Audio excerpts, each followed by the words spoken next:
Good morning students. I hope आप सभी अच्छे होंगे और आप लोगों ने अपनी पढ़ाई स्टार्ट कर दी होगी बिना अपना समय वेस्ट किए। ठीक है, तो नया सेशन है आपका और हम लोग आज क्लास 10th का फर्स्ट चैप्टर स्टार्ट करेंगे जिसका नाम है वास्तविक संख्याएं। हालांकि आप वास्तविक संख्याओं से पहले भी परिचित हो गए होंगे क्योंकि नंबर्स के बारे में आप बहुत पहले से पढ़ते आ रहे हैं। तो थोड़ा सा हम लोग इस वीडियो में रियल नंबर्स का इंट्रोडक्शन पढ़ेंगे ताकि आपको आपका बेसिक क्लियर हो जाए कि एक्चुअल में रियल नंबर्स होते क्या है। मेनली इस चैप्टर में आपको पढ़ना है एचसीएफ निकालना। एचसीएफ निकालना आप लोग बहुत अच्छे तरीके से जानते हैं, पर इस चैप्टर में आपको यूक्लिड एल्गोरिदम यूज़ करते हुए एचसीएफ निकालना है। ठीक है बच्चों, तो पहले हम लोग जान लेते हैं कि वास्तविक संख्याएं होती क्या हैं। देखिए बच्चों, संख्याएं यानी जो नंबर्स होती हैं वो दो टाइप की होती हैं। ठीक, कौन कौन सी? रियल और इमेजिनरी। ठीक है, आप इसको हिंदी में काल्पनिक भी बोल सकते हैं। यानी वास्तविक संख्या है तो जाहिर सी बात है कहीं ना कहीं काल्पनिक की भी बात होगी। वास्तविक और काल्पनिक दो टाइप के नंबर्स होते हैं। ठीक है, इमेजिनरी नंबर्स के बारे में आपको 10th में नहीं पढ़ना। 11th में एक टॉपिक है, एक चैप्टर है, उसमें आपको पढ़ना है इमेजिनरी नंबर्स के बारे में। इसको कॉम्प्लेक्स नंबर भी बोलते हैं। फिलहाल आपको क्या पढ़ना है? Real numbers. ठीक है, हम लोग इसी में बात करेंगे जो भी बात करनी होगी। तो देखिए बच्चों, आप लोगों ने आज तक जितने भी नंबर्स पढ़े हैं वो सब रियल नंबर के अंतर्गत आते हैं। ठीक है, जैसे आपने पढ़ा है क्या? आपने पढ़ा है रेशनल नंबर। ठीक है, हिंदी में इसको कहते हैं परिमेय संख्या। परिमेय संख्या। ठीक है, और क्या पढ़ा है? Irrational number. ठीक है, इरेशनल इसको हम लिख देते हैं, जिसको इंग्लिश में जानना है वो इंग्लिश में जान सकता है। Rational numbers and irrational numbers यानी अपरिमेय संख्याएं। ठीक है, बहुत ध्यान से समझिएगा, ज़्यादा बड़ा टास्क नहीं है, लेकिन बस ये है कि आप अच्छे से पढ़ेंगे तो आपका बेसिक क्लियर रहेगा कि कोई भी संख्या आप पहचान लेंगे कि क्या होता है। तो देखिए, परिमेय संख्या में आपने क्या क्या पढ़ा है? जो आप लोगों ने जो इंटीजर्स पढ़े हैं, इंटीजर्स यानी पूर्णांक। ठीक, पहले आप जान लीजिए परिमेय संख्या होती क्या है। तो ऐसी संख्या है जिनको हम p/q के फॉर्म में लिख सकते हैं। ठीक है, where q is not equal to 0। ठीक, आप मेरी बातों पे ज़्यादा फोकस करिए क्योंकि ये सारी चीज़ें आपको पता है, बस हम आपको रिमाइंड करा रहे हैं। ठीक है, जो जो संख्याएं p/q के फॉर्म में लिखी जा सकती हैं तो वो होती हैं परिमेय संख्या। जो नहीं लिखी जा सकती वो होती हैं अपरिमेय संख्याएं। ये बातें आपको पता है। ठीक है, अब इसी में आपने पढ़ा है इंटीजर्स। इंटीजर्स यानी पूर्णांक। ठीक है, दोनों क्लियर होना चाहिए, हिंदी इंग्लिश। इंटीजर्स क्या होते हैं? देखिए, इंटीजर्स में नेगेटिव इंटीजर्स भी होता है, मतलब ऋणात्मक पूर्णांक, जीरो भी होता है, और क्या धनात्मक पूर्णांक भी होता है। ठीक है, मतलब यहाँ से अगर हम जैसे -4 है, -3, -2, -1, 0, 1, 2, 3 डॉट डॉट डॉट। ठीक है, ये सब क्या है? ये क्या है? ऋणात्मक पूर्णांक है, ये धनात्मक पूर्णांक है, और ये जीरो है। ठीक है, जीरो पूर्णांक, जीरो इंटीजर बोलते हैं इंग्लिश में। अब देखिए, इंटीजर्स आता है इसकी परिमेय संख्या में। क्या आता है? इंटीजर्स आ गया। उसके बाद आपने क्या पढ़ा है? होल नंबर्स पढ़ा है। होल नंबर्स पूर्ण संख्याएं। पूर्ण संख्याएं, आप देखिएगा किस तरीके से ये सब आपस में संबंधित हैं। ठीक है, तो पूर्ण संख्याएं क्या होती हैं बताइए? आपको पता है कि नेचुरल नंबर्स में अगर हम जीरो भी रख दें तो वो पूर्ण संख्या होती है, यानी 0, 1, 2, 3 डॉट डॉट डॉट, ये सारी क्या है? पूर्ण संख्याएं होती हैं। ठीक है, अब देखिए, नेचुरल नंबर आपने पढ़ा है प्राकृतिक संख्याएं। प्राकृतिक संख्याएं, इसमें बस जीरो नहीं होता, बाकी वही 1, 2, 3 डॉट डॉट डॉट इनफाइनाइट, मतलब ये अनंत तक जाता रहता है। ठीक है, इसका कोई अंत नहीं है। तो आप यहाँ से देखिए, शुरुआत से चलते हैं। प्राकृतिक संख्या है 1, 2, 3, 4 डॉट डॉट इनफाइनाइट। ठीक है, अब इसी में अगर हम जीरो ऐड कर दें तो ये हो जाएगा होल नंबर, पूर्ण संख्या है। ठीक है, 0, 1, 2, 3 dot dot up to infinite. अब इसी में अगर नेगेटिव इंटीजर्स भी इंक्लूड कर दें, मतलब नेगेटिव नंबर्स, तो वो क्या हो जाएगा? इंटीजर्स, पूर्णांक बन जाएगा। देखिए कैसे क्रम चलता चला जा रहा है। पूर्णांक हो गया ये। पूर्णांक, पूर्णांक में अब p/q के फॉर्म में जैसे 2/3 हो गया, 5/7 हो गया, ये सारी चीज़ें क्या हैं, ये परिमेय संख्या हैं, रेशनल नंबर, जिन्हें हम p/q के फॉर्म में, इंटीजर्स में तो ऐसा कुछ नहीं था कि 1/2 लिख दिया, 1/3 लिख दिया, ऐसा कुछ नहीं, लेकिन परिमेय संख्याओं में ये सारी चीज़ें जो जितना आपने पढ़ा वो सब परिमेय संख्या में आ जाएगी। अब आप कहेंगे अपरिमेय संख्याएं क्या होती हैं, तो देखिए अपरिमेय संख्याएं जैसे कुछ संख्याएं रूट में होती हैं, ठीक है, जैसे आपने पढ़ा है √2 इज एन इरेशनल नंबर, मतलब √2 क्या है, एक अपरिमेय संख्या है। तो √2 हो गया, √3 हो गया, जिसकी हम कोई एग्जैक्ट वैल्यू नहीं निकाल पाते और वो दशमलव के कुछ स्थान, मतलब वो आगे बढ़ता ही चला जाता है, ठीक है, तो उसकी कोई हम एग्जैक्ट वैल्यू नहीं निकाल पाते, तो ये सारी अपरिमेय संख्या, जैसे पाई की वैल्यू हो गई, पाई भी क्या है, एक अपरिमेय संख्या हो गया, ठीक है।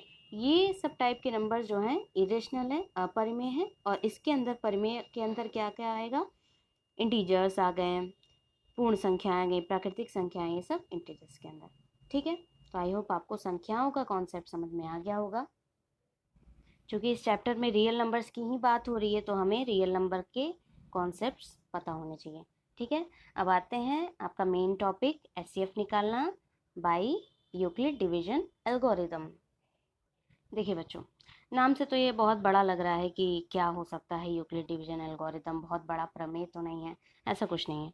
यूक्लिड डिवीजन एल्गोरिदम आप पहले ये पढ़ लीजिए क्या होता है, उसके बाद हम आपको बहुत ही कॉमन लैंग्वेज में समझा देते हैं, सिंपल। दो धनात्मक पूर्ण संख्याएं a और b। देखिए अब आप सारे प्रकार की संख्याओं के बारे में जान चुके हैं, तो आपको जो भी पूर्ण संख्याएं, प्राकृतिक संख्याएं लिखी रहेंगी तो आपके दिमाग में तुरंत स्विच करेगा कि हमें ये यूज़ करना है। तो दो धनात्मक पूर्ण संख्याएं a और b दिए रहने पर ऐसी अद्वितीय पूर्ण संख्याएं q और r विद्यमान है कि a बराबर bq प्लस r, वेयर r की रेंज क्या है, greater than or equal to 0 and less than b। इसको ऐसे पढ़ते हैं, r is greater than or equal to 0 and less than b, ठीक है, ऐसे पढ़ते हैं। अब आप कहेंगे ये क्या दिया है, कुछ समझ में नहीं आ रहा है, तो देखिए आपने बहुत पहले से ये चीज़ पढ़ रखा है क्या, जैसे आप किसी नंबर, चलिए पहले एक एग्जांपल ही लेते हैं, जैसे आपने कोई नंबर लिया, बहुत छोटा सा एग्जांपल लेते हैं 2, उसको 7 में डिवाइड कर दिया आपने, ठीक है, मतलब 7 में 2 से डिवाइड कर दिया, अब कितनी बार में जाएगा, 2 3 ज़ा 6, ठीक है, बचा कितना 1, ठीक, ये क्या है आपका, ये है भाजक, ठीक है, इंग्लिश हिंदी में दोनों में जानते रहिए, इसको डिवाइज़र बोलते हैं, डिवाइज़र, ठीक है, आई होप आप लोग को दिख रहा होगा। इसे क्या बोलते हैं, भाज्य, ठीक है, डिविडेंड, ठीक, इसे क्या बोलते हैं, कोशेंट, यानी भागफल। आप लोग एक बार हिंदी मैच कर लीजिएगा, क्योंकि इंग्लिश वाला कंसेप्ट क्लियर रहता है, हिंदी में थोड़ा सिमिलर चीज़ें रहती है, तो कभी कभी बाय मिस्टेक, तो आप लोग एक बार मिला लीजिएगा। इसे क्या बोलते हैं, शेषफल, शेषफल यानी क्या, रिमाइंडर, ठीक है, इतना क्लियर है आपको किसको क्या क्या बोलते हैं। आपने एक चीज़ पढ़ा है, भाज्य बराबर, अब देखिए आपको क्लियर होगा, भाज्य बराबर भाजक गुणे भागफल प्लस क्या, शेषफल, ठीक है, ये चीज़ आपने पढ़ा है, ठीक, ये देखिए मैं बॉर्डर लगा दे रही हूँ ताकि आपको समझ में आए। भाज्य बराबर भाजक गुणे भागफल प्लस शेषफल, कहने का क्या अर्थ है, ये क्या था, हमारा भाज्य था, तो हम लिख सकते हैं 7, भाज्य के नीचे 7 लिख दे रहे हैं।